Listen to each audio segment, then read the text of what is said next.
At times like these, I really think that it's important that they show us what Joe's thoughts are, because it proves that he has just as serious of a problem as Peach and they're too sick to see it for themselves. Hello everyone, and welcome to today's video. In this one I'm going to be doing a review of episode 6 of season 1 of the Netflix original series You, titled Amour Fou. I think that's how you pronounce it, but first, let's do a quick recap of what happened in the previous episode. Since making his relationship with Beck official, Joe is forced to deal with her 3 best friends, Peach, Lynn, and Annika, coming and going in and out of his apartment as they please, which would be fine if it weren't for their unlikable personalities. He tries his best to tolerate them to put a smile on Beck's face, even with Lynn's inability to keep an interesting conversation going and Annika's obsession with social media, but Peach is the worst of them all, and he really can't stand how she always seems to be competing with him for Beck's attention. So, he does what any normal guy would do and beats her to death with a rock in broad daylight in a public park in New York City. Just kidding, he's a psychopath and he's more relieved than remorseful about his actions, thinking he can blame her death on the stalker she suspects to have stolen her laptop right under her nose, until he discovers that she did in fact survive the attack after he himself is beaten by his neighbor. This is right where Amour Fou picks up, and Joe couldn't be any more stressed out than he is now. With Peach making a slow recovery from the traumatic experience she endured, she gets to spend more time with Beck than before, even going as far as to take a trip with her all the way to Connecticut. Luckily for Joe though, Peach suggests it was her stalker who tried to kill her and not him. So, instead of worrying about going to prison, he worries about how much closer the girls will get on their trip, leaving him with no choice but to, in his mind at least, being the stalker he is, secretly follow them when he realizes that warning Beck of her friend's true intentions won't be enough to make her stay. The truth is, Peach doesn't want Beck to be a successful writer. She wants to gain her undivided attention so she can have her all to herself, which became more apparent to him than ever before when a small glance at her bag revealed that she already paid for 2 plane tickets to Paris just for the 2 of them. Joe's plans to meet them in Connecticut don't go as planned though, with an unsuspected deer jumping in front of his car, resulting in a crash in the middle of the night, knocking him unconscious, delaying his trip into the next morning. The song playing during this scene, Tonight You Belong to Me, totally reminds me of the scene in season 1, episode 1 of American Horror Story Murder House, when two kids go against a little girl's wishes not to enter an abandoned mansion only to never come out again. And I know I can't be the only one who watches both that show and this one, right? I also think it worked out for both scenes of both shows because something terrible happens, but the upbeat tone of the song adds another layer of danger, and for Joe, this is the police who are the first real people he sees when he opens his eyes. Yes, you heard that right. I said the first real people because he imagines his ex-girlfriend Candace beside him when she really isn't there, and his imagination doesn't end there, but we'll get to that. Knowing how suspicious he must now look with multiple injuries on his face, he throws on a hat and glasses to hide them and tells the police he was robbed when he can't provide them with any documented personal information, only to be forced to remove his accessories anyway. To avoid further questioning, he tells them he's married to a doctor who can tend to his wounds from being beaten up by a group of random kids, and even invites the officer on a ride on a boat he doesn't have, further proving his intelligence. He then walks over to the mansion, which he realizes is easily accessible when Peach and Beck go shopping for the day, not even bothering to check that all the doors are closed and locked on their way out. In this moment, he probably wishes that he did have a doctor for a wife because he passes out on the bathroom floor, has another vision of Candace, and wakes up as soon as Peach and Beck return, forcing him to be as alert as possible in spite of all that he just went through.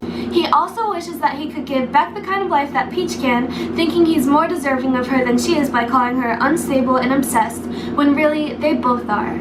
At times like these, I really think that it's important that they show us what Joe's thoughts are, because it proves that he has just as serious of a problem as Peach and they're too sick to see it for themselves. Let's get one thing straight. No one should be secretly following you all the way to another state, not once, but twice, and no one should be secretly watching you take a bath either.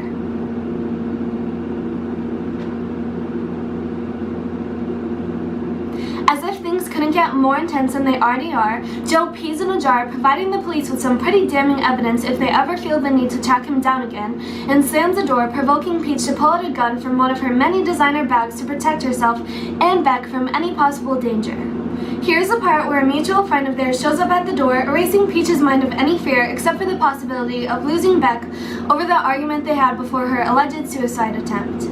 Desperate to avoid this from happening, she tells Beck about how much better life would be if they moved to Paris, and to Joe's surprise, she actually says that she'll take her friend's idea into consideration. The night continues with the three friends discussing their plans for the future over drinks as Joe searches for the gun, but as soon as he gets his hands on it, Beck, Peach, and Raj enter the room, giving each other massages that result in a heated kiss between the girls.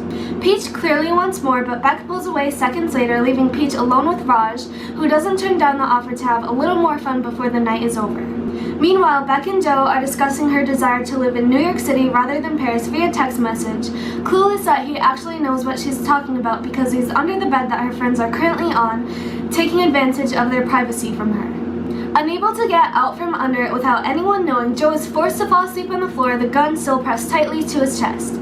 Yup, he's definitely the one with the most serious issues of them all, even if Peach isn't too happy to hear that Beck isn't leaving everything and everyone she knows behind in exchange for a new life in Paris. Peach also isn't too happy to be confronted about the kiss, leading Beck to believe that she may secretly like girls. Instead of trying to understand where she's coming from, Peach calls Beck's assumptions insane and even tells her how much she likes Joe, how much she dislikes Joe when it's revealed that he's the one who warned her that this would happen, convincing her that she can't stand to be around her any longer. She then angrily storms out of the house to meet her ride, giving her best friend a less than appreciative goodbye for all that she's done for her over the past couple of days.